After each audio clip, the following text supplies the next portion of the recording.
ओ 90s kids, लहानपणी गुरुपौर्णिमेच्या दिवशी शाळेत असताना कोण कोण शिक्षक बनलं होतं?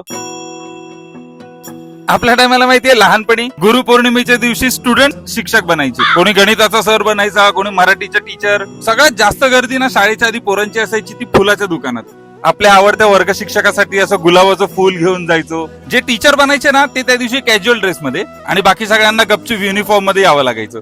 आपल्या टीचरला पण एक दिवस जरा आराम असायचा आणि मग आपल्यातलाच ना एखादा मित्र फळ्यासमोर उभा राहून शिकवायचा आणि मग ज्याला त्याला सर म्हणावं लागायचं. आपल्या आई बापा सोबत ना आपल्या टीचरांनी आपल्याला कुत्र्यासारखा तुडवलं असेल आणि आई वडिलांनी फुल सूट दिलेली की पाहिजे तेवढं तुडवा पण ह्याला नीट घडवा. आपले आई वडील, आपले टीचर्स यांनी जेवढं शिकवलंय ना आपल्याला तेवढंच त्या 90sच्या काळाने सुद्धा आपल्याला शिकवलं. म्हणजे बघा ना, खिशात जास्त पैसा नसतानाही खुश कसं राहायचं ते शिकवलं. छोट्या छोट्या गोष्टींमध्ये आनंद कसा शोधायचा ना ते शिकवलं. सगळ्यात इम्पॉर्टंट म्हणजे मोठ्यांचा रिस्पेक्ट करणं शिकवलं. बरोबर ना? त्याच्यामुळे आज गुरुपौर्णिमेला आपल्या फक्त शिक्षकांनाच नाही तर त्या 90sच्या काळाला सुद्धा खूप मनापासून थँक्यू बोला.